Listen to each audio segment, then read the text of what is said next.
princípio, a gente tem que oferecer a oitiva, né? Oitiva é quando a gente oferece os nossos ouvidos para que a pessoa possa falar. Porque, no primeiro plano, quem vem de algo difícil, ele quer porque quer falar e mostrar sua razão com relação a outra pessoa que pode estar submetendo-a a momentos difíceis, a momentos de sofrimento, e a momentos de impacto, não é? Então, é importante que, a princípio, a gente atenda mais dando a palavra para a pessoa do que a gente interferir, até que a gente perceba que a pessoa começa a diminuir, né, a velocidade daquilo que ela quer colocar para fora, porque vai ter um começo onde ela inicia mais calma, depois ela chega a um pico, depois ela vai diminuindo, diminuindo. Aí, quando ela começa a diminuir, você percebe que ela quer que você fale alguma coisa a respeito dos fatos, né? É importante tecer algumas pontuações a respeito dos fatos para que a gente comece a conversar e a falar a respeito de tudo aquilo que está acontecendo. Meus queridos irmãos e irmãs, o ser humano é um verdadeiro enigma. Nós somos verdadeiros enigmas. Na verdade, se a gente fizer uma análise da gente mesmo, né, uma introspecção, a gente verifica que a gente não conhece bem, nem a nós mesmos. Não obstante, né, tudo aquilo que a gente tem estudado, conhecido, trazido para dentro de nós, a gente percebe o quanta coisa ainda falta para que a gente possa se entender, né? Entender verdadeiramente aquilo que somos, de onde viemos e por que nós estamos aqui. Essas pessoas que vêm nos procurar, elas estão num estado assim dificílimo e extremamente tentando achar alguém que a defenda, tentando achar alguém que possa lhe trazer palavras de consolo e aceite aquilo que ela está pensando. A princípio, né, nós não devemos bandear nem para um lado e nem para o outro, e ao longo da conversa, e pontuando, né, acontecimentos, porque nós não conseguimos orientar uma pessoa se nós não tivermos, vamos dizer assim, o conhecimento daquilo que vem ocorrendo. Às vezes, até precisa de mais de um encontro para que a gente comece a entender verdadeiramente aquilo que está acontecendo. Ao longo desses atendimentos, né, que eu também chamo de atendimento fraterno, porque isso envolvia atividade jurídica, mas eu nunca, por isso, cobrei nada, e na maioria das vezes eu conseguia fazer com que a pessoa voltasse para casa e restabelecesse o diálogo depois de uma orientação bastante sedimentada. É importante nessas orientações, né, quando a gente percebe que tem condições para isso, porque tem muitas pessoas que nos procuram que não são espíritas, que não têm o conhecimento do processo da reencarnação, né? Quando a gente entra nesse processo, nós vamos levando para a pessoa uma visualização diferente daquilo que ela vinha tendo até então da vida. Quando nós começamos, né, e abrimos as portas do passado e começamos a colocar a respeito dos reencontros, da necessidade da vivência e, sobretudo, né, do perdão. Então, uma pessoa, por exemplo, que tenha vivido processo dificílimo de relacionamento e que ainda não se colocou no seu devido lugar e que traz ainda ranço da separação, seja ele homem ou seja ele mulher, é um perigo você bandear para o lado daquela pessoa que está trazendo os seus reclamos, para o lado daquele que está sendo atendido. Eu ainda brinco sempre com a Tati, né? Minha filha, ela é advogada e ela atende muito nessa área, aliás, está atendendo na área que eu atendia, e eu sempre falo para ela assim, ó, você tenha paciência, certo? Não vai resolvendo as coisas assim do jeito que você ouve, lendo a Lei Maria da Penha e já querendo levar a pessoa para a delegacia de polícia para poder fazer, não é, um boletim de ocorrência, porque tudo aquilo pode ter acontecido também, não é, envolvendo culpa da pessoa que está reclamando. Então, é preciso, sabe, ter, assim, uma isenção total. É uma isenção total. Às vezes eu escutava conversa que eu, por dentro, estava com a vontade de pegar o marido pelo pescoço, certo? Pelo que ele estava fazendo pela mulher. Mas eu tinha que fazer uma autocorreção interna para entender que aquela criatura que estava ali é parte de uma história muito longa de vidas passadas e que no reencontro, por desajustes já existentes, não conseguiam entender que só mesmo, né, se atritando de forma cuidadosa é que a gente se ajusta àquela pessoa que nós estamos vivenciando. Eu tenho até uma citação, né, que eu sempre falava assim, olha, você não deixa, não larga assim de uma hora para outra do seu marido. Você já experimentou pegar um colchão velho, jogar na beira da estrada, e depois de alguns dias de chuva você resolve que você quer o colchão de volta? Quando você vai lá buscar, ele está encharcado, já está mal cheiroso, já tem até bicho no seu entorno, e aí você vai trazer de volta? A separação, quando não fundamentada, né, porque separações existem e são necessárias para se evitar casos piores, quando você for buscar, você vai ter dificuldade. Esse buscar outra vez, na verdade, é a outra vida. Vai dar continuidade àquelas tratativas difíceis que não tiveram resolutividade agora na presente encarnação. Vários casos que nós atendemos, que nós conseguimos voltar, né, fazer com que a pessoa se acertasse e ela fosse o elemento agregador daquele desentendimento. Alguns casos foram até interessantes que, logo depois, Deus abençoou o casal com uma gravidez e o nascimento de um filho. Veio como se fosse assim, né?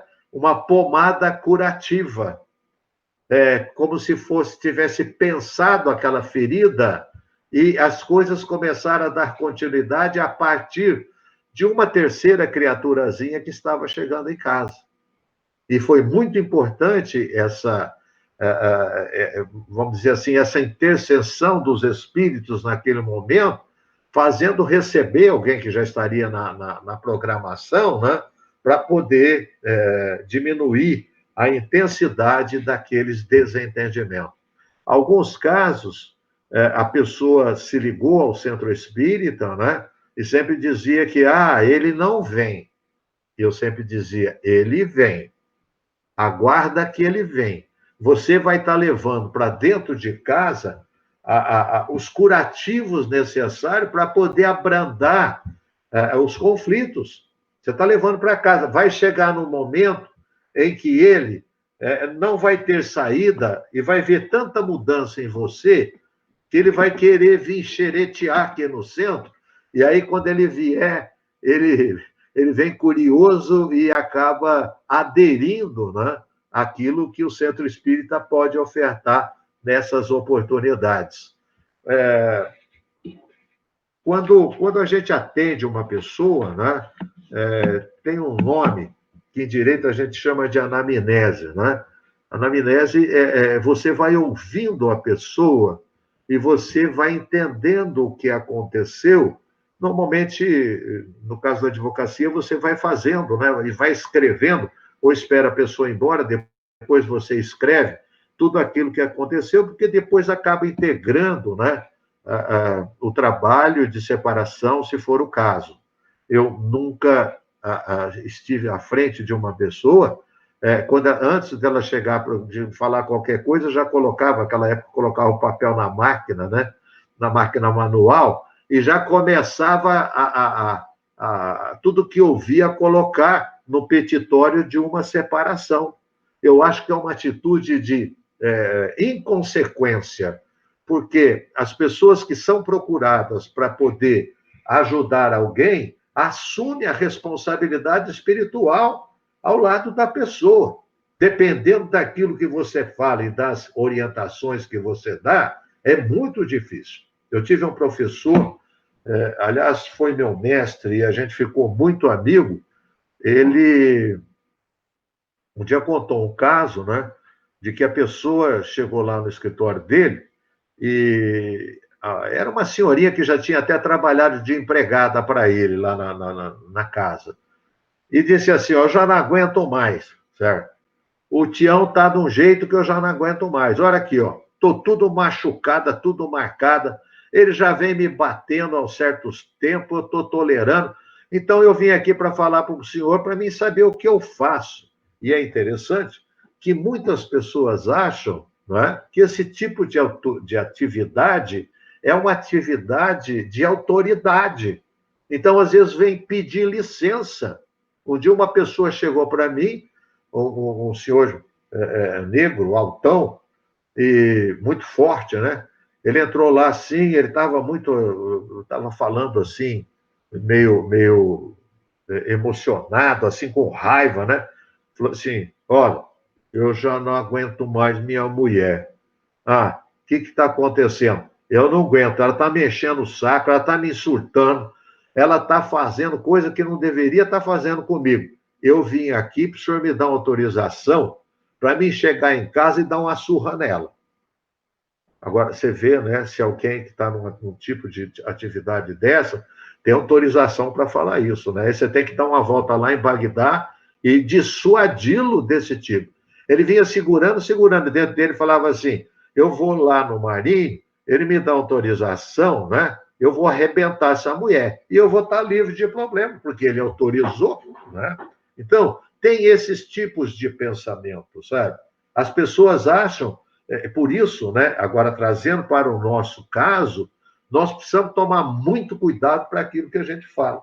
Esse professor Seixas Santos, já falecido, do qual eu tenho uma saudosidade muito grande por aquilo que nós convivemos e pelas lições que ele me deu, ele falou assim: ó, Maria, para de coisa, pega esse homem só com o machado na cabeça dele e você vai ver como tudo isso acaba, né? Mas aí conversou mais um pouco, esqueceu que ele tinha falado aquilo. E ele, sendo a pessoa que era, aquilo soou naqueles ouvidos simples como uma determinação. Ela foi embora, daí uns dias ela voltou, entrou no escritório toda espaventada, né? E o que foi, Maria? O que é que aconteceu, né? A resposta dela foi: eu fiz aquilo que o senhor falou. O que você fez? Eu sentei um machado na cabeça dele. E ele está morto lá na cama. E eu vim aqui para o teu escritório para o senhor me defender.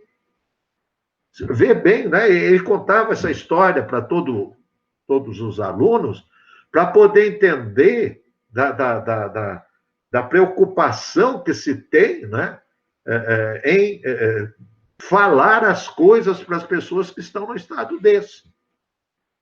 E ele disse que teve que, né, até defender ela depois e tal, preparou ela para ela não falar que era ele que tinha mandado, né? Senão ele ia entrar como mandante também, como coautor daquele fato, né?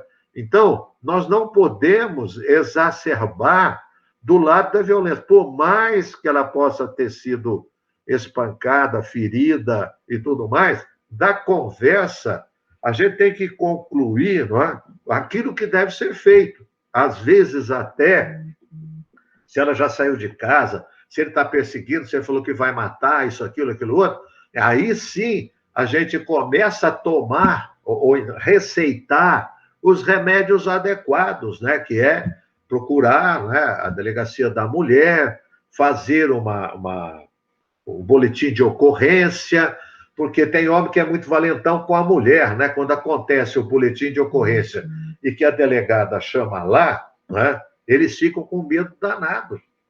Eu era muito procurado para acompanhar os homens lá, junto da doutora Andréia, né? Porque teve um período aí que a doutora Andréia não tinha condescendência, não, certo? O cara entrava na sala dela, já era recebido com uns 3 ou 4 tapas na cara, certo? E mandava sentar e falar, você é valentão, bater em mulher, bate em mim, né? Com 2 soldados brutamontes do lado, né? Então eles falavam assim, Marinho, vamos lá, eu te pago o que for para você ir comigo, porque na tua frente ela não vai me bater. Falar, agora você está com medo, né? Sabe? Então, são esses desdobramentos que pode ocorrer, mas que não estão mais na nossa esfera, né? Nós não vamos acompanhar a pessoa na delegacia para fazer o boletim de ocorrência. Nós estamos aqui nesse lugar, nesse atendimento fraterno, para orientar espiritualmente a pessoa. Se nós conseguirmos, né, tirá-la, vamos dizer assim, daquela região mental pantanosa em que ela se encontra, no mesmo nível, digamos, do agressor, da pessoa que ela está vivenciando. Você precisa realizar um alimpamento mental, fazendo com que ela suba, né, na condição de espírito e passe a entendê-lo como uma pessoa dificultosa e que precisa muito mais de orientação do que de outra coisa. Eu tenho sempre me valido, né, sempre me valido disso, de saber, né, quem foi o padrinho de casamento que vocês mais gostavam, né? Tanto ele, é o tio fulano de tal. Ele está vivo? Tá.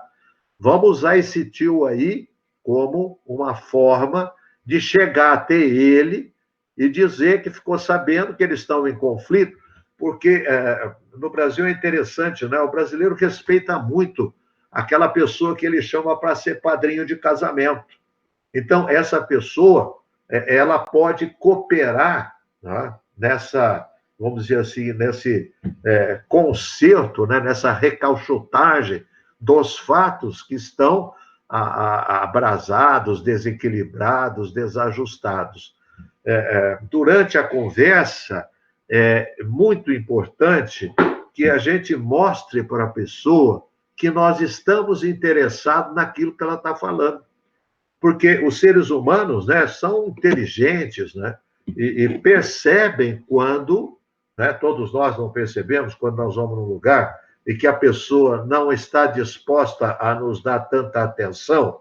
Então, né, atenção, colocar-se numa posição sempre de estar na direção da pessoa, curvando até um pouco, para poder mostrar que você quer ouvir os detalhes, que você não está ali pura e simplesmente como se fosse um batente de porteira, né? Aguardando que a porteira bata e abra e tudo mais.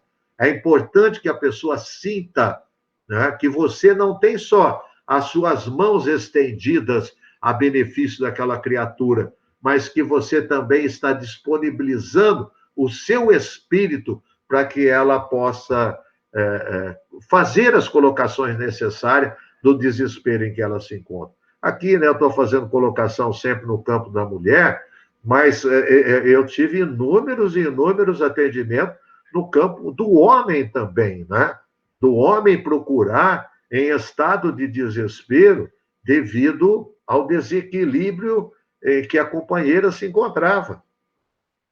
Então, eu acredito sempre que quando a pessoa procura, né, qualquer um de nós, na verdade, os espíritos estão acompanhando. A espiritualidade, por ter essa disposição, né, nessa hora, nesse lugar, a espiritualidade encaminha pessoas para diferentes companheiros desse agrupamento, para que ele possa levar a criatura para esse atendimento fraterno. Portanto, ele deve ser feito com muito cuidado.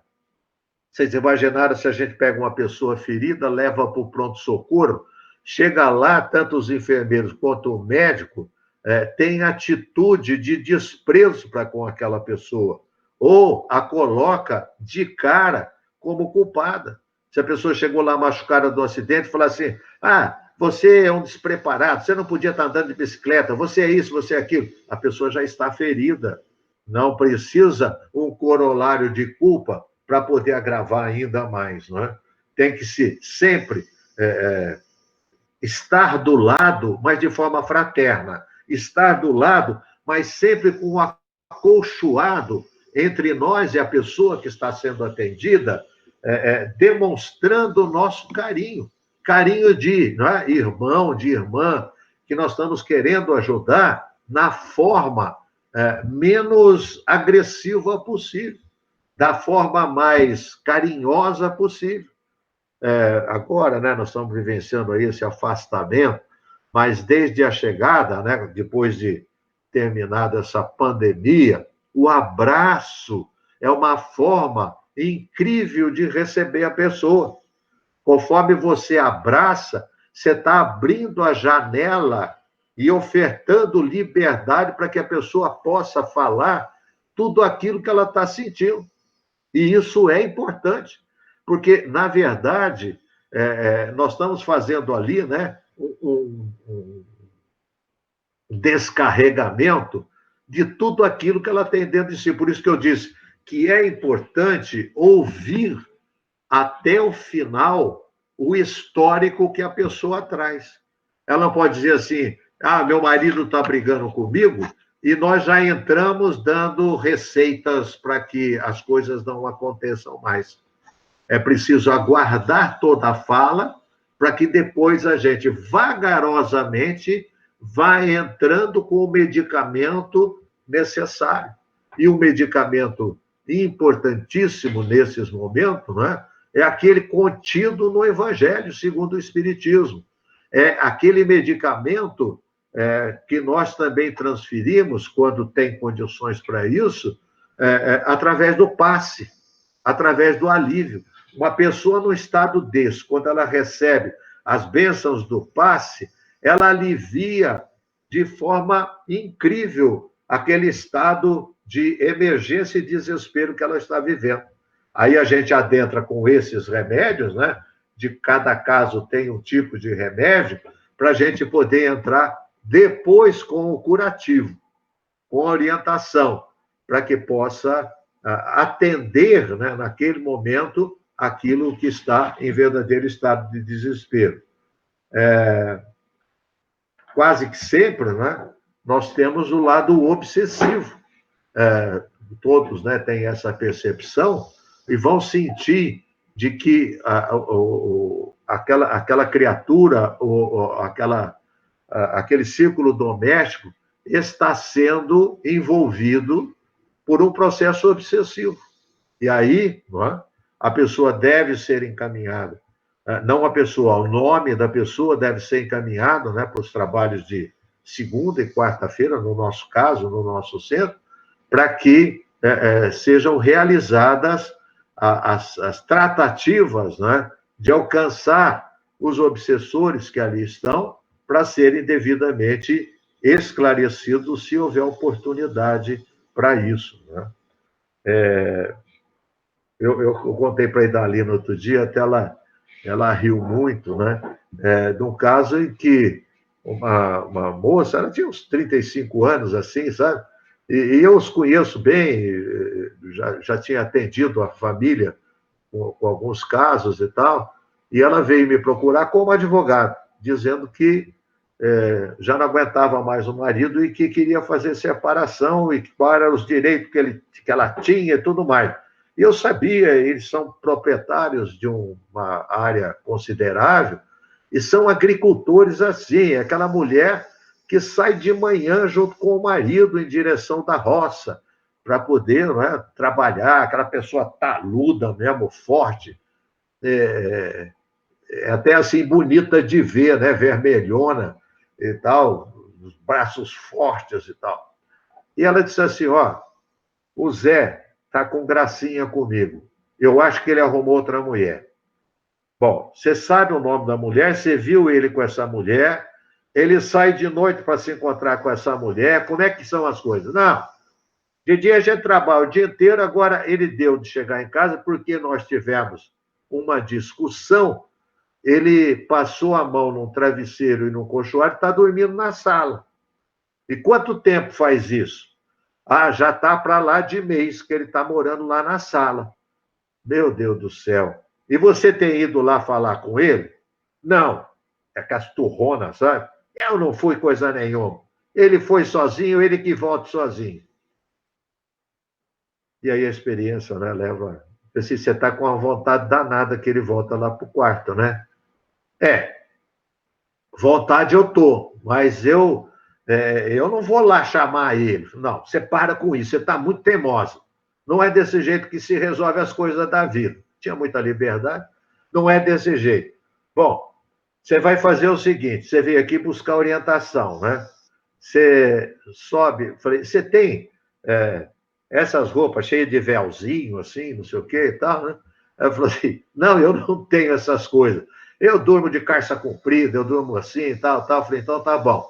Passa ali atrás da igreja, que ali tem um lugar que vende. Fala para a moça que você quer comprar um baby doll, tá? Ah, baby doll, eu já vi isso aí, tá? Mas eu nunca usei esse trem. Não, você vai usar agora, tá? Você vai usar. Aí passou lá, comprou, e eu não vi mais ela. Não voltou mais no escritório e tal. Fui encontrá-la, acho que mais de 60 dias depois, onde acho que ela veio com uma pessoa lá no escritório, porque eles são assim, né? A gente atende bem, eles trazem os amigos também, as amigas para a gente atender. Aí eu olhei para ela e falei assim: ué, como é que você está, né? Você veio aqui, falou comigo que queria separar, o que aconteceu, né?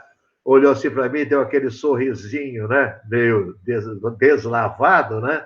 O que aconteceu? Falei, eu segui as orientações do senhor, botei aquele trem que o senhor mandou comprar e fui lá na sala, né? Ah, puxa vida, que bom. E agora? Ah, ele já está lá no quarto, agora já faz bastante tempo que está lá no quarto. Sabe? É experiência de vida, não é verdade? Como que eu ia fazer aquela turrona ter tomar outra iniciativa se não fosse por esse caminho, né? Então, são casos assim que estava à beira da separação, a troco do quê? A troco de nada. A troco de conversa besta, não é? Descuidada. Há pouco tempo teve um caso aqui lá no alto do bairro Alto, em que a moça falaram para ela que o marido tinha arrumado outra. Mas assim, falaram 10 horas da manhã, ele chegou 11h30, entrou no banheiro para tomar banho, ela passou a mão nessa faquinha de serra, quando ele estava lá tomando banho, ela chegou disfarçada assim, tomba no peito dele. Deu uma facada, pegou no coração e matou o marido. Tudo por quê? Por causa de uma conversa besta que tinha grande possibilidade de ser mentira. Que fosse verdade, utilizasse os meios, não é? que existem para poder fazer eventual separação. Mas não, ao invés de buscar entendimento, procurar saber se era verdade, ela foi lá e se transformou numa homicida. Eu tenho certeza absoluta que quem contou deve ter limpado o carro e deve ter desaparecido, né? Porque fala assim, eu que falei, horas depois ela tira a vida do marido, né? Então, esses casos existem e é preciso tomar muito cuidado. É muito cuidado. A gente precisa ser, vamos dizer assim, ter zelo, ter carinho naquilo que fala. Não precisa, mas como é que eu vou fazer? É só seguir o evangelho. O Evangelho é uma fonte de bondade, de amor e de ternura. Seguir o Evangelho, sempre levando para a pessoa uma palavra de conforto, fora daquele condicionamento difícil, exasperado que está acontecendo naquele momento.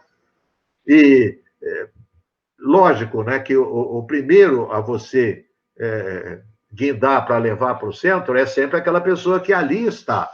E ela repetindo as suas vindas no centro, nós temos vários casos lá no centro, de pessoas que chegaram lá com que o marido tinha dito que ia separar, ela veio para o centro, e aí depois de um tempo ele veio também, e agora eles são trabalhadores da casa, e não se tocou mais no assunto de separação.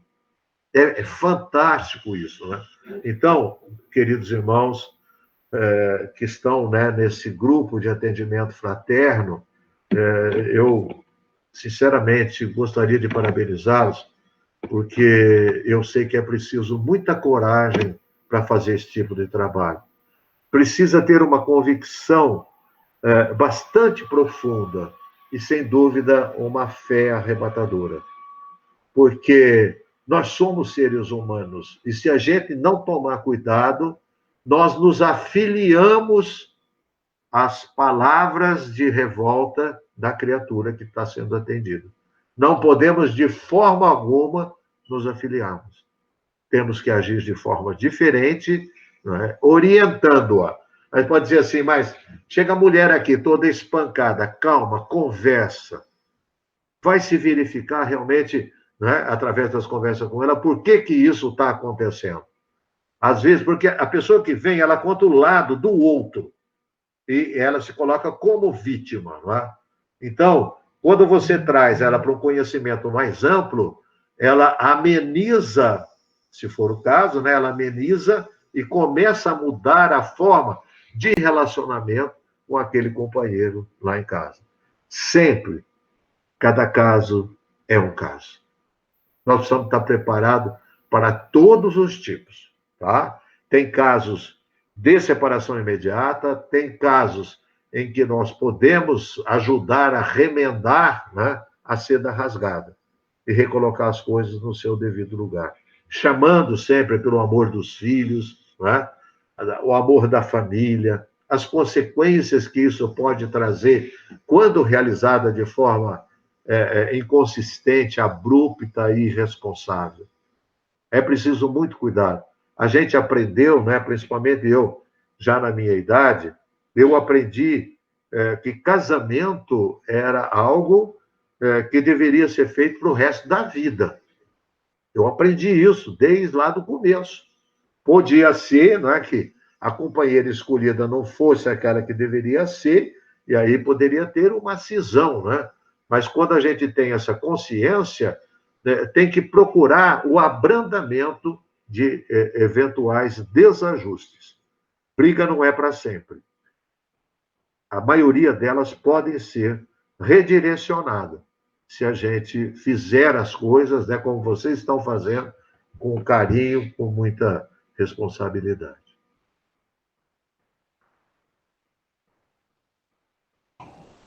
Marinho, queria fazer uma pergunta. Por exemplo, eu penso que os casos mais comuns de briga seria ciúme, né, obsessivo, álcool e droga. Como é que você trabalha com essas situações assim, em termos de álcool, droga, ciúme, obsessivo? Esse fato que você contou que ela foi lá e matou é um ciúme obsessivo, né? Que Obsessivo, eu obsessivo. entendo assim. Agora, assim, a gente também tem muito álcool e droga. Assim, você tem alguma orientação Olha, para a gente? Porque o mais perto, quem usa muita droga e muito álcool não tem muito entendimento, é muito complicado, né? álcool, que foi, assim, casos que eu mais lidei, né, embora tenha lidado, eu cheguei até a ter uma unidade de tratamento de pessoas drogadas. Acho que vocês não sabem disso, mas eu tive durante, acho que foi cerca de 3 ou 4 anos, eu tive uma unidade dessa lá no orfanato, naquela casa de madeira que tem lá no fundo. Eu cheguei a ter 20 homens lá dentro, tratando de droga e tratando de. E tivemos sucesso em vários casos. Em vários casos nós tivemos sucesso. Alguns voltaram, porque estava daquele jeito, né? Porque na hora de voltar para a família, encontrou a família totalmente pedregosa, sabe? Então fica difícil, porque a família tem que ajudar nesses casos de recuperação, né? Se você chama o cara de bêbado, desequilibrado, irresponsável e tudo mais constantemente, o que ele vai fazer? Ele vai buscar conforto no boteco, porque lá no boteco ele tem conforto. Tem conforto os amigos que são alcoólatras também, na verdade. Tem que tirar ele dessa convivência. Eu milito na Associação Antialcoólica, né? Hoje nem tanto, mas desde a fundação, no CEREA também, e muitas vezes eu ia falar com o marido, sabe? Eu ia falar com o marido. Às vezes era pessoa até minha conhecida, eu ia conversar com ele. E acabava levando lá para a associação E é incrível, né? A gente fala assim, nossa, lá na associação, será que a pessoa vai aceitar? É só ele assistir uma reunião e vai ficar mais envergonhado do que o mais envergonhado, a mais envergonhada das criaturas. Porque ele vai ver casos lá semelhantes ao dele, daquele despautério que ele acabava aprontando dentro de casa, né? Não é tão fácil assim, mas é preciso uma interveniência, e aí, Jane, aqueles casos, né? Ah, ele está desse jeito, procura recurso num irmão, num pai, num padrinho de casamento, sabe? São essas pessoas que têm ascendência moral sobre a pessoa e solicita para que, né, a pessoa que vem lá trazer o reclamo, ela entre em contato com essas criaturas e interfira. Droga é muito mais difícil. É muito mais difícil. Mas não é impossível. Você vê se a pessoa drogada chega num ponto de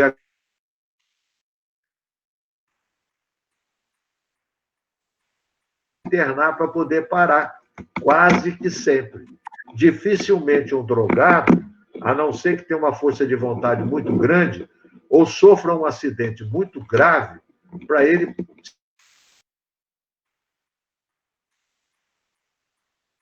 Ouvi a história de um amigo de Piracicaba que fazia um trabalho desse de recuperação de pessoas, porque ele teve o filho e a filha drogados.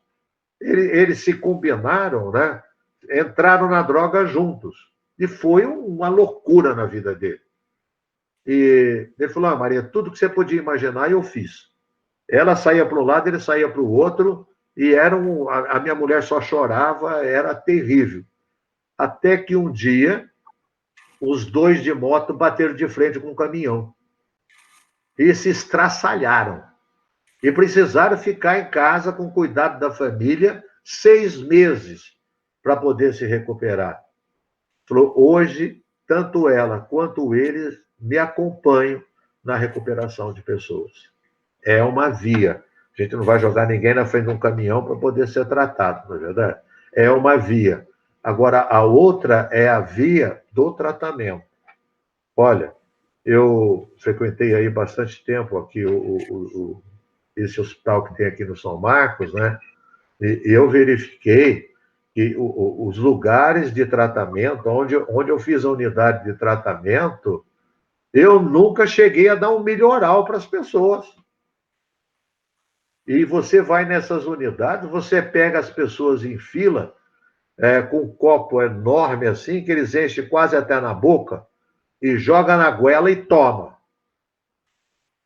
Tratamento para drogado com remédio é um tratamento temerário, porque você faz a pessoa mudar de droga, porque aqueles remédios todos são altamente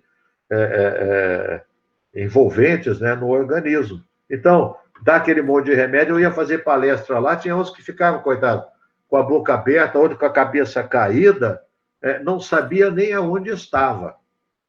Então, uma pessoa assim, pode ser que no começo tenha necessidade, mas tem que gradativamente, fazendo com que a pessoa retome a sua responsabilidade existencial. Fala, não, agora ele está bonzinho, pode levar para casa. Está bonzinho porque está tratado. Eu acredito muito no tratamento quando se envolve a parte espiritual.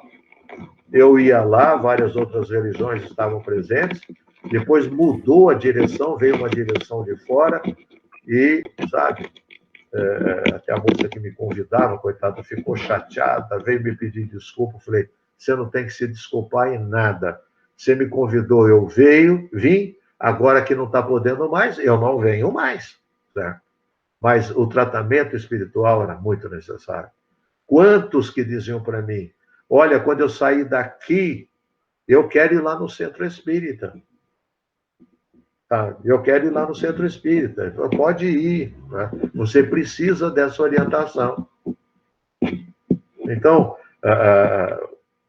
para encaminhar para tratamento, sempre que fosse possível, seria tratamento que é realizado sem a utilização de outra drogadição, que são os remédios. A não ser aqueles casos dificílimos, né, que a princípio precisa, e depois é diminuído gradualmente e faz a pessoa assumir novamente a sua responsabilidade.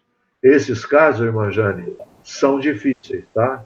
São difíceis. Então, Marinho, preciso salvar ela, né? Trazer ela para a compreensão. Obrigada. Marinho, nós mesmos atendemos pessoas que saíram lá do Hospital São Marcos e que estiveram no centro. Eu, pessoalmente, atendi 2 pessoas. É fato. Eu tenho certeza que a tua orientação lá surgiu efeito em várias pessoas. Tá? Marinho, é importante, pelo que eu percebi do que você falou, a gente realmente ter a informação das associações, porque quando se trata de alcoolismo ou de drogadição, as pessoas precisam ser encaminhadas para entidades que realmente desenvolvam o trabalho dentro da necessidade. Né?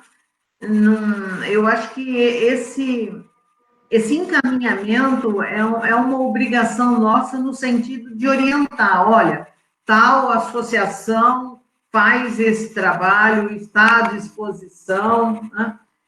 Informa o dia, informa endereço, informa horário. Né? Exato. Dependendo da pessoa, sabe, eu sempre acompanhava na primeira ida, sabe? Eu acompanhava. Para quê? Para que ele tenha coragem de dar o juramento.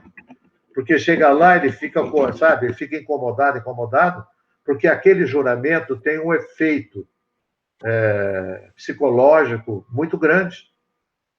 Porque ele jura na frente de várias pessoas que não vai mais utilizar. Uhum. E eu, para mim poder ter força nisso, eu há muitos anos fui lá na frente e jurei também. Eu já não bebia. Eu jurei também que não ia beber mais. Porque ele pode falar assim, é bonito, ele vem aqui e fala isso, né? Vem aqui e faz palestra, mas, na verdade, lá por detrás ele bebe. Ou então me encontrava num boteco tomando cerveja, ou seja lá, o que fosse. Eu já não bebo, né? Porque a gente entende, né, que a mediunidade com bebida são coisas que não dão certo, né? Como água e óleo. Não pode se misturar porque traz consequências difíceis. Então eu ia, e ele sabendo que eu era também um daqueles que, né, fica sempre aquela história na cabeça, ele também teve problema com álcool, e veio aqui, né, deu o juramento, melhorou na vida, né, para poder servir também de exemplo para as pessoas. Já teve o pessoal da associação aqui num trabalho desse, né? E do Sereia também, né? É pegar, Sim. sempre ter nas mãos os 2 endereços, os horários de funcionamento, se possível, o contato de alguém que está sempre lá, para você antecipar e ligar para ele, ó, tal dia, vai fulano de tal, você dá uma coisa e fala, ó, leve isso aqui e entrega lá para o Luiz Revoredo. Tá? O Luiz já sabe que quem mandou foi você. Precisa dessa salvaguarda para ele não enfiar isso aí no bolso e não aparecer. Às vezes é difícil. O irmão Amaral, o meu irmão levou ele 5 vezes na associação. E nas 5 ele voltou a beber. Depois, na 6ª, ele voltou sozinho. E aí ele parou de beber. Mas cada um tem o seu momento, a sua hora, né, Marinho? Sem dúvida, sem dúvida. Marinho, existe um outro lado do atendimento também, que são aqueles casos graves, né? Aqueles casos que a gente observa que tem risco eminente. E, então, como você falou, cada caso é um caso, o bom senso nosso, a capacidade de ouvir, de filtrar, a capacidade de sentir a situação, porque às vezes vai um pouco além daquilo que a gente escuta, né? E nós só estamos escutando um lado, isso é uma grande verdade, porque a gente já se deparou com situações de risco mesmo. Eu já fiz atendimento e falei, mais uma vez ele vai matar ela, não tenha dúvida disso. Então, tem hora que a gente tem que orientar. Você falou da lei porque dá pena, né? É uma das coisas que eu vou pedir para a Tati conversar conosco, dar uma explanação um pouco maior sobre a abrangência dessa lei, né? Naquilo que ela pode proteger as vítimas, né? Porque tem hora, Marinho, que realmente é grave, né? É o que eu falei, cada caso é um caso. Tem hora que você precisa dar uma proteção imediata, não é? Ó, eu saí de casa, não voltei, não sei para onde vou. Você tem pai e mãe, não é? Você tem um tio, você tem uma amiga que você possa se refugiar, não é? Aí sim, para poder evitar, porque tem homens que perdem o equilíbrio de forma tal, e a gente tem visto isso aí todo dia na televisão, né? Todo dia. Hoje mesmo eu vi um negócio lá absurdo de que o cara matou uma moça bonita, ele também, um rapaz bem postado e tudo mais. Quando chega na hora, namora, quando chega na hora de desfazer o namoro, o cara vai lá e mata. Quando chega na hora de desfazer o casamento, o cara vai lá e mata. Sabe? Então nós precisamos tomar muito cuidado. Nós não temos bola de cristal, nós não vamos acertar sempre, não precisa ficar com a cabeça assim que eu tenho que ser 100% e que nós vamos conseguir sucesso em tudo. Não. É um sucesso, dois insucesso, mais um sucesso que você vai orientando as pessoas. Mas não pode desanimar, né? É aquilo. Aquele cara, né? Aquele menino que pegava a estrela do mar e jogava no mar, o homem falou: "Ô, você é burro, você fica jogando isso aí? Você acha que tem estrela do mar, barbaridade na praia, né? Isso aí não vale nada." Ele falou: "Não, mas para essa aqui que está na minha mão vai valer. Ela vai voltar a viver." Tá? Então não importa que vários casos não dê sucesso. O importante é que, pelo menos casos, né? Eu contei aqui casos de sucesso para vocês. Mas eu tive também vários casos que eu tive que levar para o tribunal para poder fazer a separação. Por quê? Porque não tinha condições. Não tinha condições. Deixar junto, insistir naquele elo é estimular até um fato, um homicídio que você poderia ter orientado.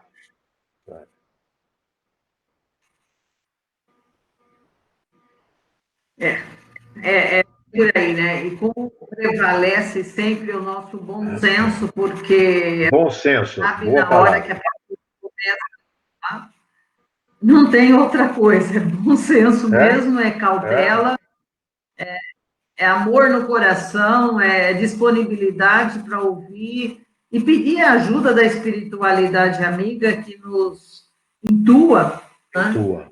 Porque a gente vai trabalhar, nós vamos trabalhar com muita intuição.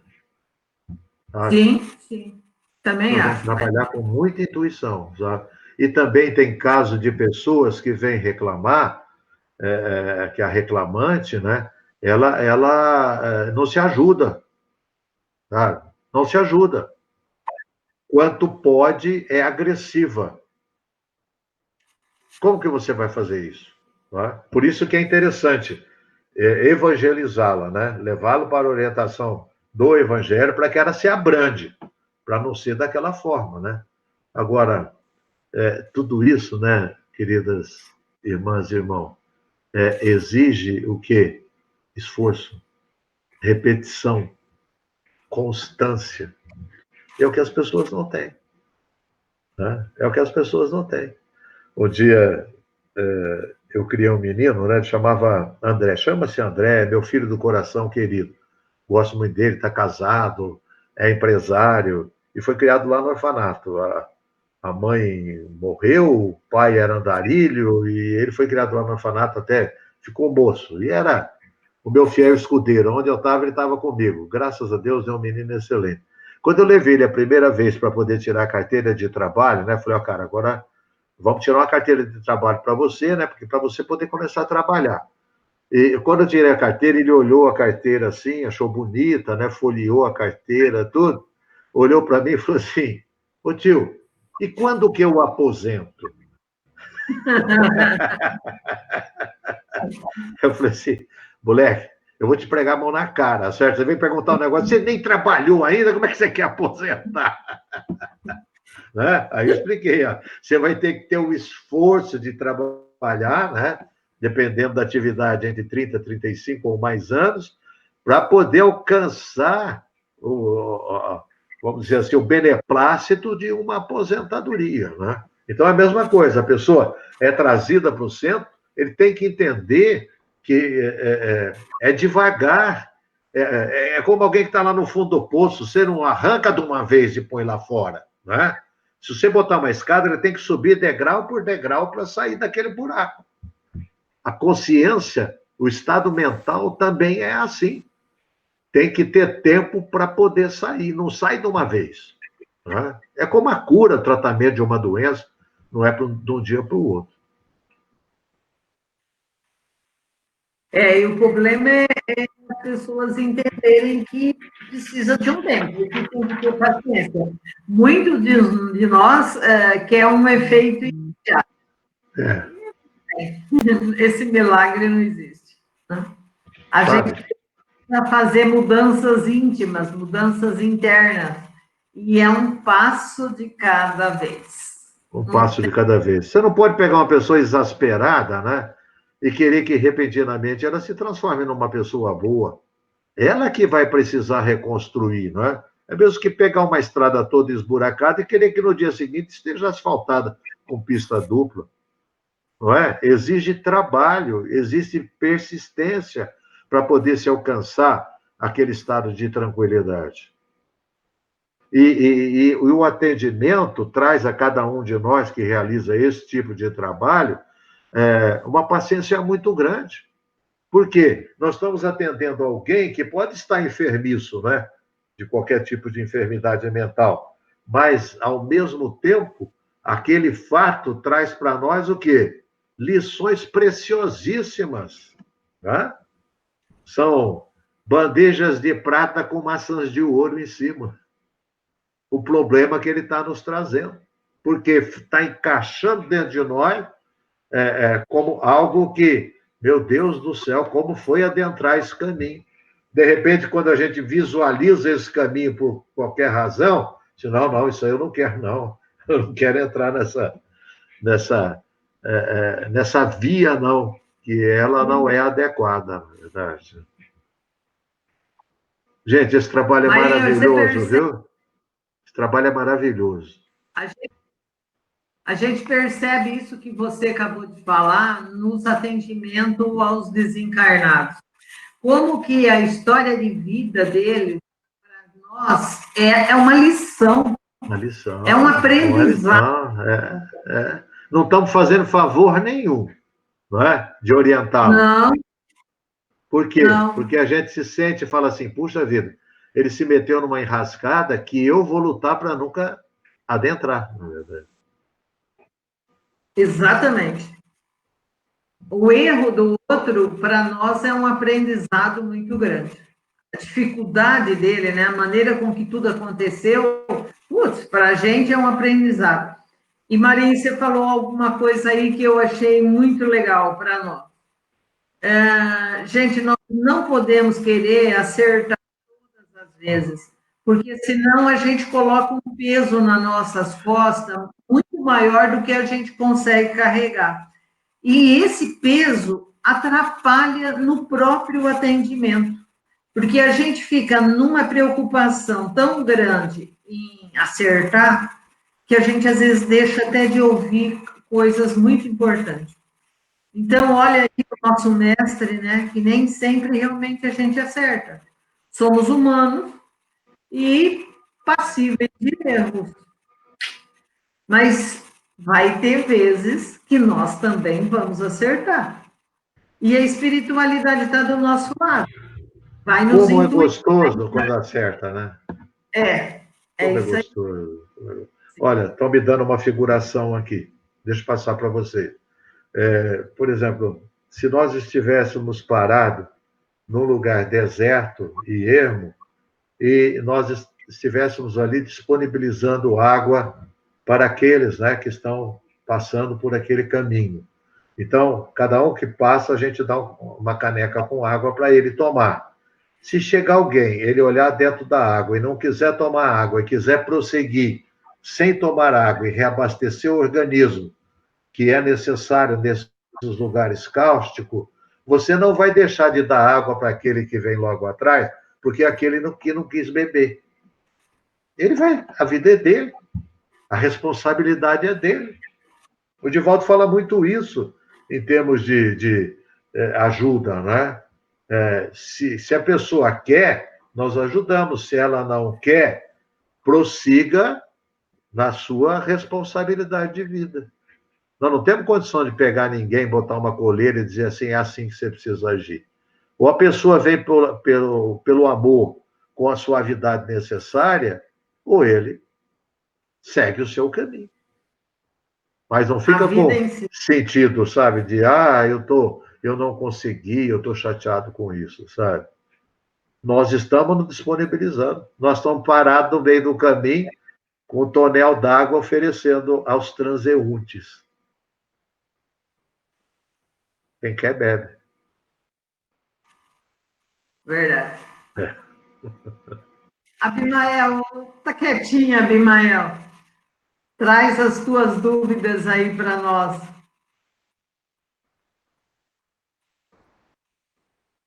Você está sem o alto-falante.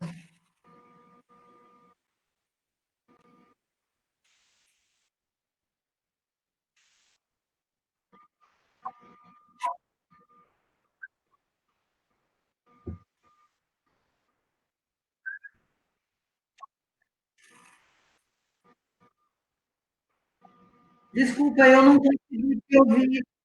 Eu não Eu consegui te também não ouvir. entendi.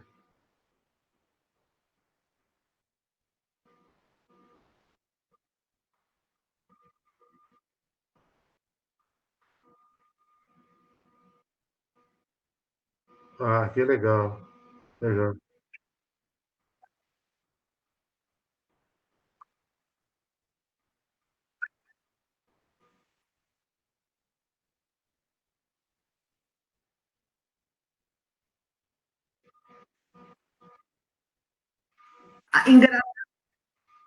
Às vezes a gente atende mais determinados problemas, né? Parece que direciona para a gente mais determinados.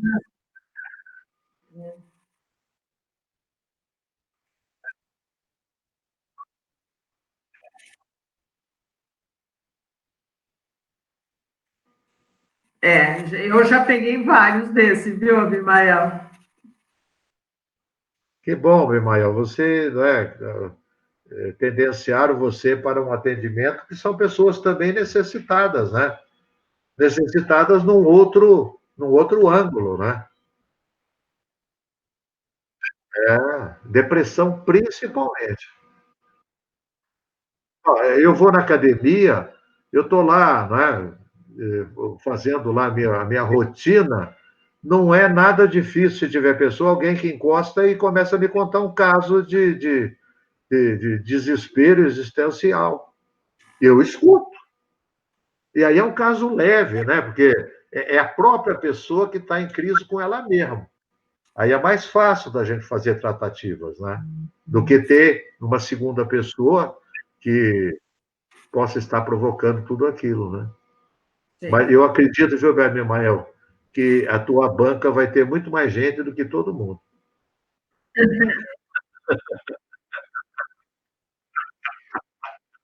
Não é? A doença do século é depressão. Vai ser.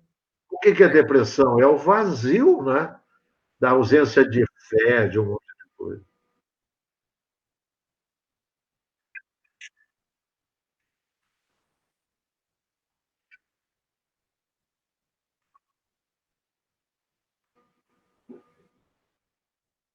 Abimael, mas quando a gente fala com conhecimento de causa, ou seja, quando a gente passou por algo similar, facilita a gente dar as orientações, as sugestões, porque a gente cria uma empatia com mais facilidade, não é verdade?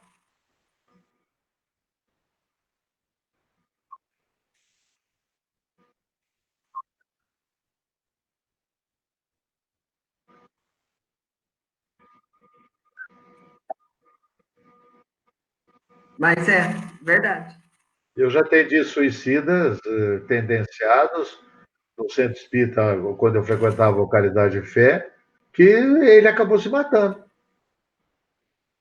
Não obstante, todas as vezes que ele me procurava, conversava, não adiantou nada. Assim, deve ter adiantado um pouco, né? Porque acho que demorou um pouco mais para poder tomar a iniciativa. De repente, eu recebi a notícia que ele tinha se matado.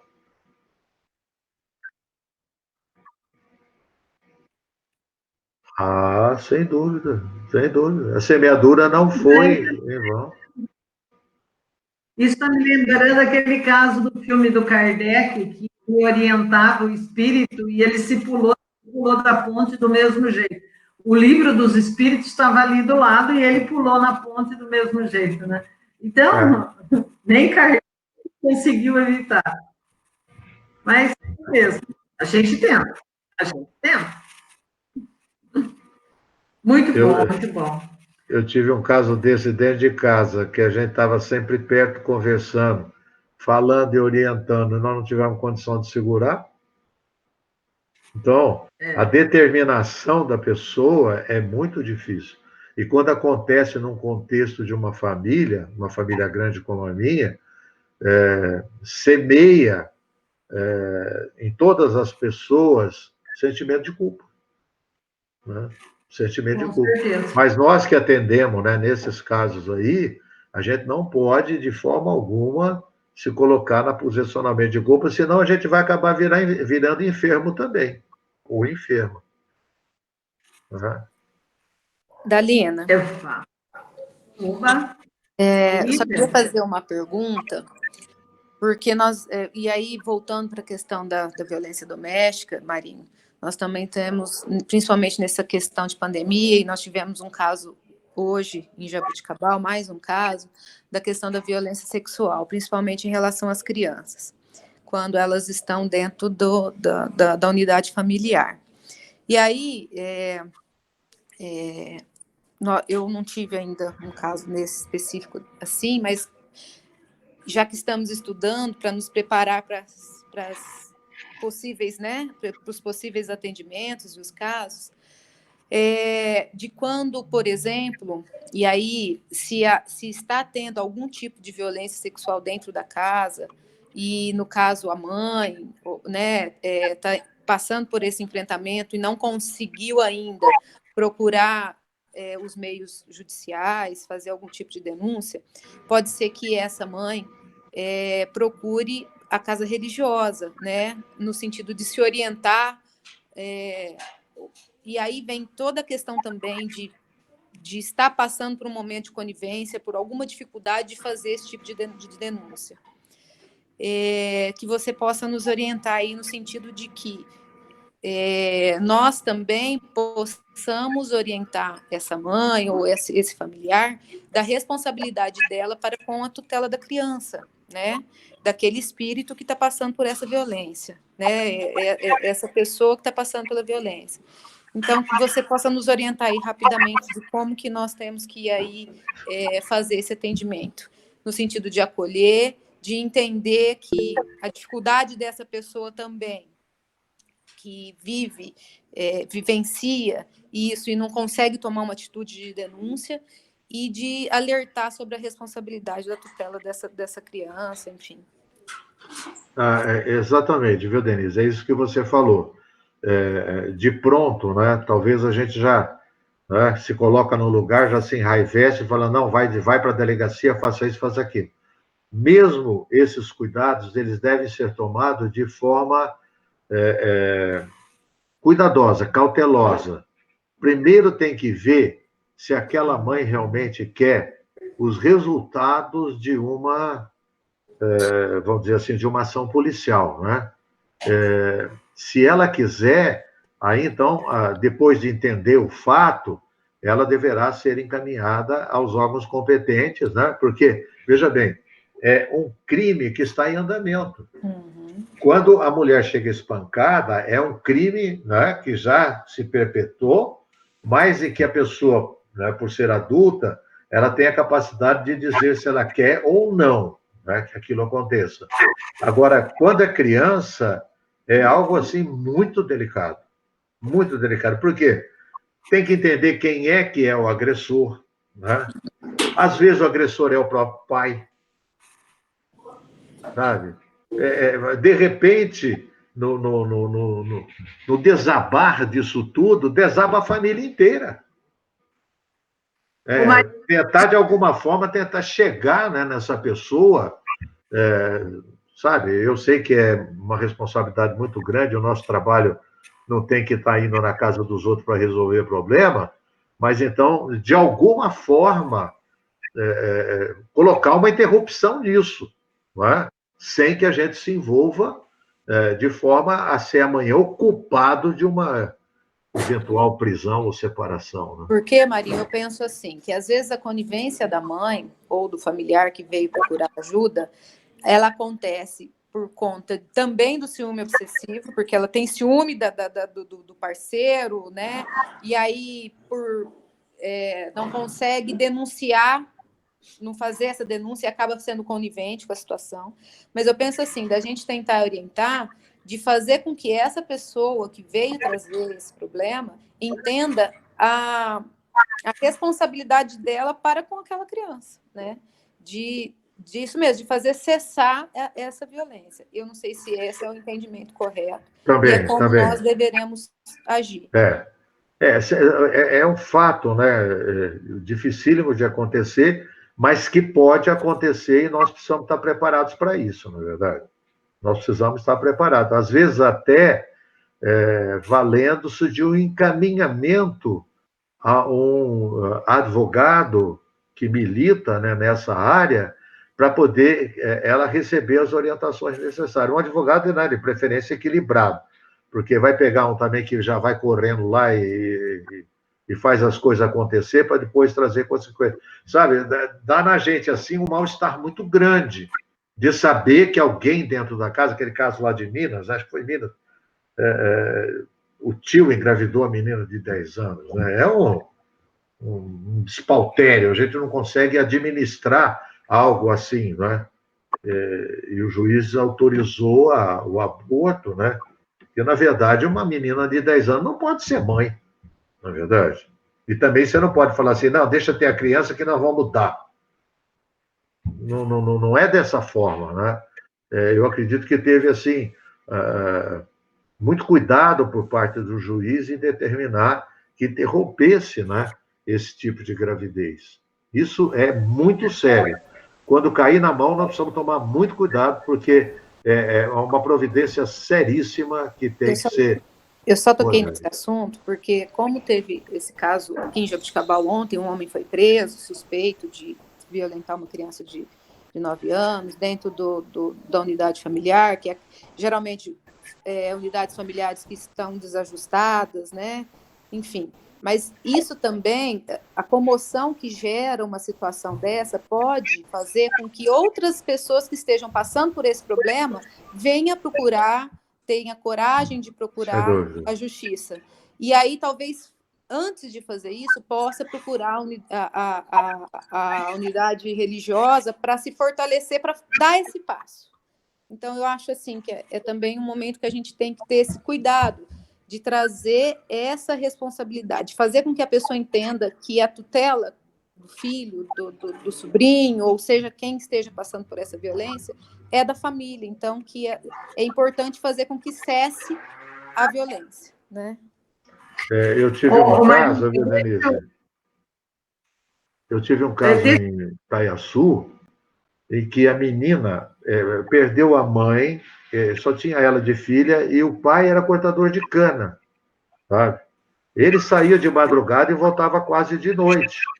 E ela, com 13, 14 anos, já estava bandeada para coisa errada, sabe? Juntamente com uma amiga. E o pai começou a exigir que ela não saísse de casa, a pedir para uma senhora tomar conta. Aí a amiga falou assim, o jeito de você livrar dele é ele ser preso. Então fala que ele está mexendo com você. E ela na delegacia falou isso. O delegado, na hora, foi buscar o coitado do rapaz lá e prendeu. Aí uma amiga minha de lá me ligou e falou, Maria, está sendo feita uma justiça incrível aqui. A menina é malandra, ela está acusando o pai de uma coisa que não aconteceu. E aí nós partimos por cima, sabe? Conseguimos até fazer com que ele fosse liberado, né? Porque uma pessoa dessa presa é um perigo, pô. Ele pode ser arrebentado lá dentro da cadeia. Nós interferimos, tiramos ele da cadeia, realizamos a defesa dele, porque deu prosseguimento, né? E no dia da audiência, ela falou que tudo aquilo era uma brincadeira, que ele não tinha feito nada disso. Imagine, né, aonde vai parar um negócio desse. Esse homem podia ter sido morto se não tivesse a nossa interveniência para que ele não fosse trazido aqui para o presídio.